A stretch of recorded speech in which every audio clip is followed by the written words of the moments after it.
तिसऱ्या नंबरला मला जास्त वोट होते, बाकीचे खूप लोकांना कमी होते, जे की 9 जण होते त्याच्यामध्ये.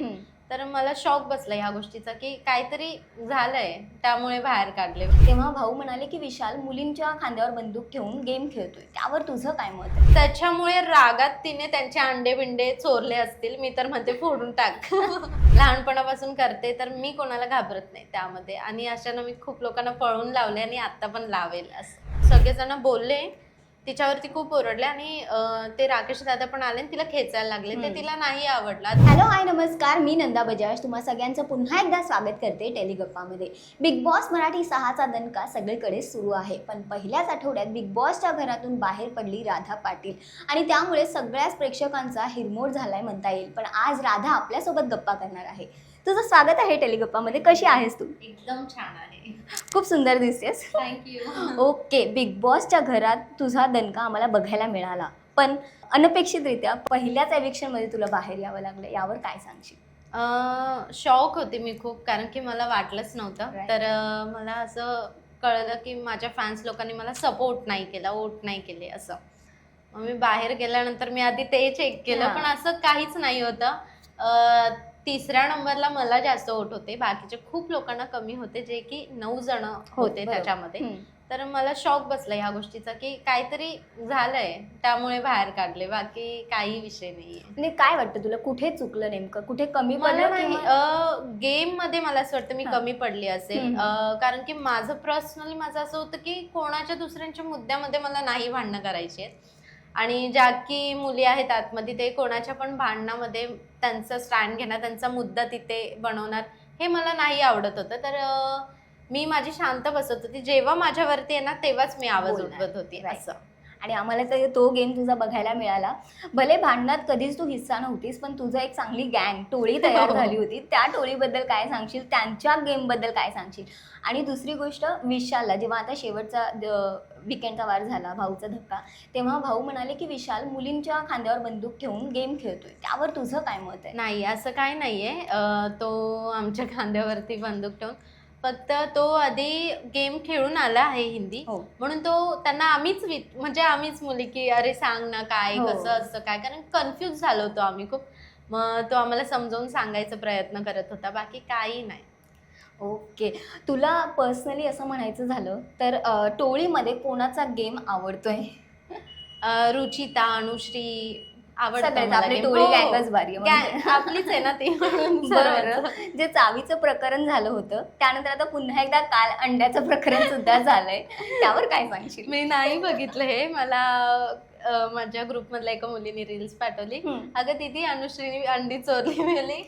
ती म्हणजे तिचं असं होतं की मी जर बाहेर वाईट दिसतीये तर मी वाईटच करणार लास्टपर्यंत, कारण की मी तिथे राहिली आहे.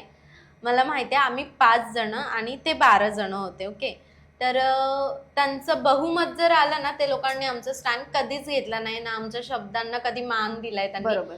त्याच्यामुळे रागात तिने त्यांचे अंडे बिंडे चोरले असतील. मी तर म्हणते फोडून टाक त्यांचे अंडे.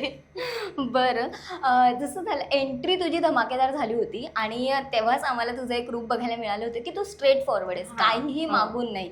तर तेव्हा सुद्धा तू एक नावाचा उल्लेख केला होतास भाऊंसोबत असतानाच.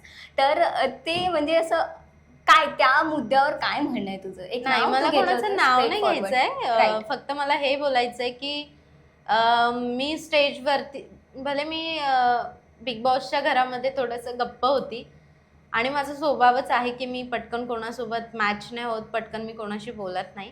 आणि जर स्टेजवरती मग कुठली पण व्यक्ती होते, मी कोणाला घाबरत नाही. तो माझा टॅलेंट आहे, लहानपणापासून करते, तर मी कोणाला घाबरत नाही त्यामध्ये. आणि अशानं मी खूप लोकांना पळून लावले आणि आता पण लावेल. असं. बरं, बिग बॉसच्या घरात जसं तुझी प्रत्येक गोष्ट व्हायरल झाली, तसं लिव्ह इन रिलेशनशिप बद्दल काही गोष्टी खूप समोर आल्या, आणि ती रील अक्षरशः व्हायरल झाली म्हणू शकतो आपण. ती गोष्ट, तो मुद्दा, त्याबद्दल काय सांगशील? नाही, मी अनुश्री आणि मी असंच बसलो होतो, बोलत होतो. तर ती तिचा पास सांगत होती की माझं असं असं झालं, ते झालं. तर मी पण माझं शेअर केलं. पण लोकांनी त्याला असं बनवलं की मी आता रिलेशनमध्ये आहे. मी हे सांगत होती की जर तो इथे असता तर मी रडली असती, मी काय केलं असतं तर त्याला नसतं सहन झालं, हे मला व्यक्त करायचं होतं तिच्यासमोर. पण बाहेरच्या लोकांनी काही वेगळंच त्याचं केलंय. ओके.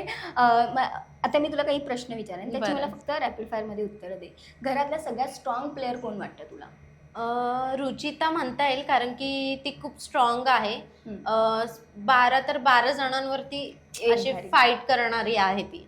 बरं, वीक प्लेअर कोणाला म्हणशील? वीक मी प्राजक्ताला म्हणेल, कारण की ती जेव्हा पहिलं कॅप्टन ती झाली त्याच्यामध्ये तिचं काहीच नाही होतं.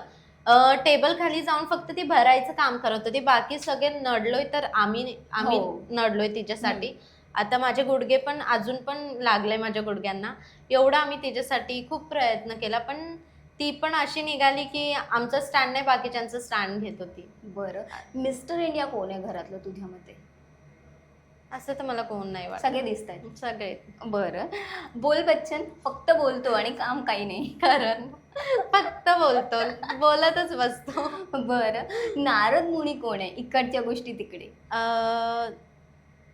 बापट असू शकतात, ओके. कारण की एकदम शांत शांत शांत, हां. आणि मध्येच काय झालं तर इथे पण बोलणार तिथे पण बोलणार असं. आता तू जसं बापटचा विषय काढलाच आहेस, तर जो मध्ये अनुश्री राकेश बापट आणि रुचितामध्ये जो मुद्दा झाला, त्यावर तुझं पर्सनली काय मत आहे? तिला ते नाही आवडलं, तिला जर वाटते ते चुकीचं आहे तर ते चुकीचं असू बरोबर, शकतं, हो. कारण तिला नाही आवडलं की हात धरून खेच. हा, कारण तूही तिथे होतीस हां. आणि ती तुझ्यावरही अनुश्री ओरडली, कारण की तिला बरं नाही होतं, हां. तिला मीच गोळी दिली होती हां. की झोपून जा म्हणून, आणि बरोबर. ती तिथे जाऊन झोपली आणि सगळेजण बोलले तिच्यावरती, खूप ओरडले, आणि ते राकेश दादा पण आले आणि तिला खेचायला लागले. ते तिला नाही आवडलं. आता नाही आवडलं तर नाहीच बोलणार ना आपण. बरं, मिठी छुरी कोण आहे गोड बोलून काम करते? तीच प्राजक्ता. बरं, फेक प्लेअर? दीपाली ताई. ओके. आणि का तुला असं वाटतं? कारण की ती आमच्यासोबत आमची राहत होती, असंच नॉर्मली, आणि बरं. गेम मध्ये डायरेक्टली आमच्या अपोजिट जात होती. डायरेक्ट म्हणजे आम्हाला शॉक बसायचा, अरे तू आत्ता तर जेवलीच माझ्यासोबत आणि आत्ताच का अशी वागते असं. बरं, तुझ्यामध्ये टॉप 5 कोण असेल? कोण नसतं. माहित नाही कोण असेल. ओके ओके, नाही बरोबर आहे तुला. ओके, तुझा बेस्ट मोमेंट म्हणायचं झालं बिग बॉसच्या घरातला? आमचा जो कट्टा होता तिथे आम्ही संध्याकाळी जाऊन बसत होतो, गप्पा मारत होतो ते. ओके. आणि जर ट्रॉफी आलीच तर टोळीमध्ये यावी का? हा, यावी, आणि त्यांना मी खूप सपोर्ट करेल, यावीच म्हणून. ओके. आणि आम्हाला फक्त ऐकायला आवडेल की आता तुझे फॅन्सना काय बघायला मिळणार आहे, काय प्रोजेक्ट्स? मी माझा एक पिक्चर करते आहे मराठी, तो चित्रपट त्यांना बघायला भेटणार आहे नवीन. अजून पुढे काही आलंच तर मी नक्की त्यांना कळवेल. बरं, एक शेवटचा प्रश्न. मला असं म्हणजे आत्ताच सहज एक ऐकायला मिळालं की टोळीमधून काहीतरी एक अशी गोष्ट आली समोर की प्रभू गरिबीचं कार्ड खेळतोय. हो हो हो. हां, त्यावर तुझं काय मत आहे personally? आणि खेळतो, कारण की तो आला जेव्हा, बरोबर. तेव्हा त्याच्या गळ्यामध्ये सोन्याच्या चैनी होत्या, बरं. आणि आम्ही त्याला नाही विचारलं, त्यांनी स्वतःहून सांगितलं. मग विशालने ते चेक केल्यानंतर आम्ही बघितलं की ते खरंच सोन्याच्या होत्या. हो. आम्ही शॉक झालो. मग आम्ही बोलल्यानंतर मी त्याला बोलली की नाटकं करतोस का कॅमेरामध्ये, मी असंच त्याला बोलल्यानंतर तो माझ्यावरती एवढा भडकला ना, बोला ए राधा ताई तू असं मला बोलू नाही शकत, असं तसं. म्हटलं खरं कळलं ना रागच येतो माणसांना, समजलं ना, असं म्हणून वाकड्यात गेला होता तो माझ्या. अरे बाप, वाव. म्हणजे खरंच बिग बॉसच्या घरात खूप धमाल केली असतो हो, म्हणू हो, शकतो आम्ही. खूप केली आहे. Okay, nice. तर पुन्हा एकदा बिग बॉसच्या घरात जाण्याची संधी मिळाली तर टार्गेट कोण असेल किंवा मजा येईल का पुन्हा जायला? हा, पुन्हा जर मला चान्स भेटला ना 100% मी माझे देणार तिथे, आणि दाखवणार मग राधा पाटील दुसरी कशी असू शकते. नक्कीच. Okay, thank you so Thank much and you. All the best. Thank you. Thank you.